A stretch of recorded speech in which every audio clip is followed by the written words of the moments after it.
का बंदे माने कुछ उपकार नहीं, ऐसे उपकारी का बंदे माने कुछ उपकार नहीं। कितने प्रकार के अन्न बनाए हैं, कितने प्रकार के फल, कितने प्रकार के मेवा, कितने प्रकार की सब्जियां, कितने प्रकार के अनाज दालें बनाया है, ताकि बदल बदल कर खाओ, स्वाद बदल कर खाओ, ताकत वाली चीजें दिया है, कितने प्रकार की जड़ी बूटियां बना रखा है, लेकिन हमें इसका ध्यान नहीं।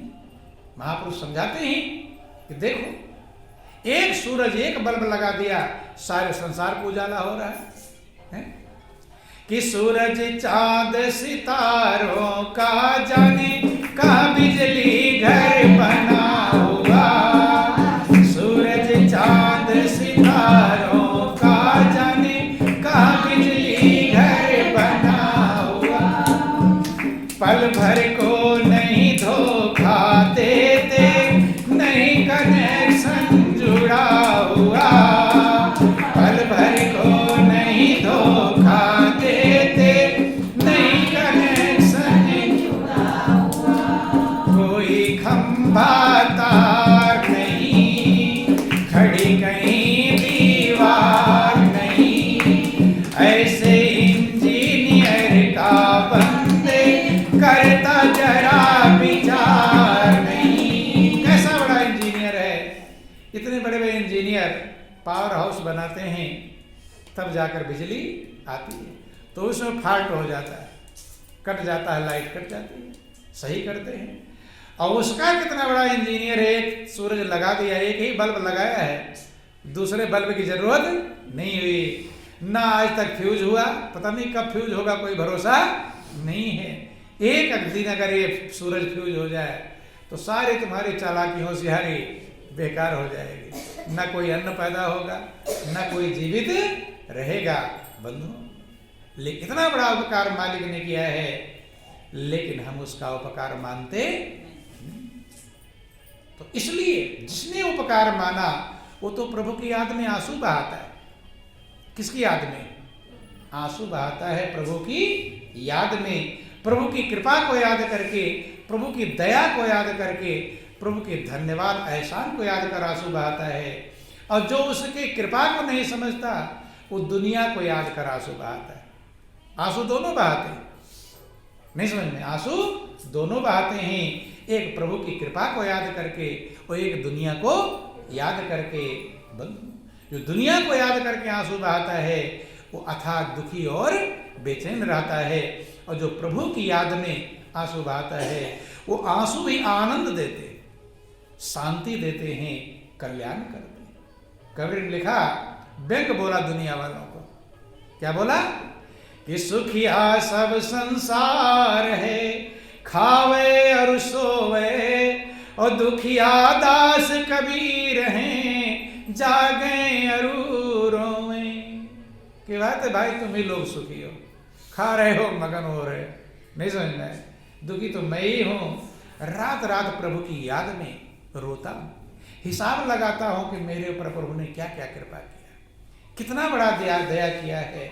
एक एक बात को याद कर आंसू बहते हैं। सोचता हूं मेरे श्वास चला रहा है, रात भर में कितने के श्वास बंद कर दिया होगा, हैं? आंसू आते हैं, मुझे अभी जिंदा रखा है, मुझे अकल बुद्धि दिया है, बहुत लोग पागल बना दिया, मुझे हाथ पैर दिया, बहुत लूला बना दिया, लंगड़ा बना, मुझे आंख दिया है, अभी आंख को अंधा नहीं किया, कर सकता था, है? पागल नहीं बनाया, बेकारी नहीं बनाया। बंधुओं, जिसको मालिक की कृपा को समझ में आ गई वो रोता है जी भर करके, और जितना प्रभु की याद में आंसू बहते हैं तो सारे पाप धुल जाते, निर्मल हो जाता है हृदय, वही निर्मल हो पाता है। एक तरीका है हृदय को निर्मल करने का, प्रभु के प्रेम में आंसू बहाना। क्या बहाना? आंसू। लेकिन दुनिया के लिए कितनी बार रोए होंगे? कोई ऐसा नहीं होगा जो दुनिया के लिए रोया ना हो, है? पत्नी ना बोले तो रोना शुरू हो जाएगा, नहीं है? पैरों में गिर जाते हैं, गौर करना, आंसू बहाने लगते हैं। बेटा बेटी उल्टा चल दे तो रोना शुरू हो जाता है, नहीं शुरू हो जाता है? बंटवारा में थोड़ा कम मिल जाए तो रोना शुरू हो जाता है, भाई बेईमानी कर ले तो रोना शुरू हो जाता है, नहीं हो जाता। कहाँ कहाँ रोया है, लेकिन प्रभु की कृपा के लिए कभी रोया, दया के लिए कभी रोया। महापुरुष कहते उर का मल धुलता रोने से, हृदय का जो मैल है, जिसके भी आंसू प्रभु के प्रेम के नहीं निकलते हैं, उसका छाल कपट प्रपंच ईर्षा द्वेष ये गायब हो जाएगा, ये रहेगा नहीं। और जब ये नहीं रहेगा तो बेचैन कैसे होंगे, यही तो बेचैन करते हैं, अज्ञानता ही हमें बेचैन करते हैं। किसी फकीर ने कहा कि प्रभु के लिए रो, वो कहते हैं अगर रो ना पाओ तो कहते हैं रोनी सूरत बना लो। क्या बना लो? रोनी सूरत ही तो बना लो। भाई पड़ोसी के यहाँ कोई मर जाता है, अब जानते हैं दुश्मनी किया था, उल्टा ही उल्टा किया था मेरे लिए, तो रोना आएगा? रोना तो आता नहीं, लेकिन वहां जाते हैं तो क्या बनाते हैं? रोनी सूरत जाएंगे, आग में ऐसे ऐसे मलते रहेंगे, कपड़ा और रख लेंगे ताकि कोई देख ना पाए कि आंसू निकल रहा है कि नहीं समझ जाते हैं कि नहीं जाते। तो पड़ोसी के लिए भी तो रोनी सूरत बना लेते हैं, नहीं है तो प्रभु के लिए रोनी सूरत ही बना लो। थोड़ा नकल से ही असल बनी, पहले नकल करो फिर असल बन जाएगी। पहले फोटो कॉपी लगाएंगे फिर ओरिजिनल आएगा। बोलो वृंदावन बिहारी लाल की। ना प्रभु की याद में आंसू हमें तो रोनी सूरत ही बना लो। लोगों के सामने नहीं, प्रभु के सामने अपनी कमियों को रो, अपने अपराधों को रो कि प्रभु मुझसे क्या क्या अपराध हो गया। पछताओ कि रोज रोज अपने गुनाहों का लगा लेना हिसाब और उन पे रोना रोज और आंसू बहाना रोज। उन पे रो, क्या क्या मैंने गुनाह किए हैं फिर भी तूने जिंदा रखा है। प्रभु अगर सीधा न्याय करे ना तो जैसे जरा सा गड़बड़ करो तुरंत मार देगा, नहीं वो सीधा नहीं करता, वो तो कितना दयावान इकट्ठा करता है कि धीरे धीरे बाद में भुगतवा लूंगा, फिर भी दया कर रहा है। नहीं जरा सा कुछ उल्टा करो, एक थप्पड़ किसी को मारो, है जैसे किसी का गला कोई काटे और तुरंत उसका गला कट जाए, काट सकता है लेकिन नहीं काटता कि अपराध तो किया, धीरे धीरे चार पाई घुरचवा के भोगवा लूंगा, नहीं समझ में, धीरे धीरे भोगवा लेता है लेकिन फिर भी दया करता है, उसके बाद भी दया। इसलिए परमात्मा दयालु है, दया निधान है, कि है वही भाग्यवान जो दया निधान को चाहे। जो दया निधान को चाहता है वही सार्थक है। महापुरुष कहते हैं कि कोई रो कर मरा, कोई हंस कर मरा, जिंदगी उसी की सार्थक है जो प्रभु का होकर मरा। तो यही जीवन की कीमत है, यही सार है कि थोड़े दिन की हम मंजिल है, पहुंचा दो असल मुकाम तलक, कहीं लूट न ले माया ठगनी।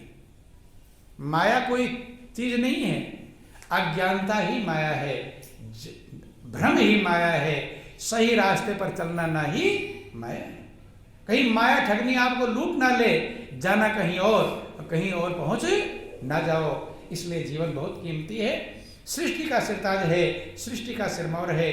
और जब प्रभु की याद आने लगेगी, प्रभु की कृपा की याद आएगी, तो फिर कुछ समझाने की जरूरत नहीं पड़ेगी। आपके अंदर ही से वो ज्ञान हो जाए, पैदा हो जाएगा कि तेरी सूरत में ही वो बात हो जाएगी। बोलिए प्रेम से सतगुरुदेव महाराज की, सच्चिदानंद भगवान की।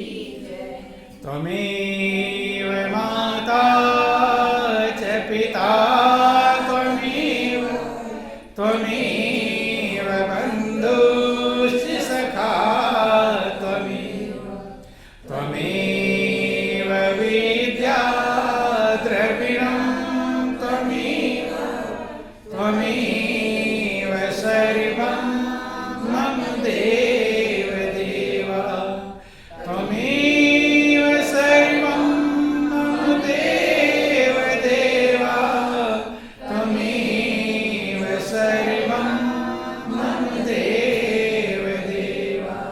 बोलिए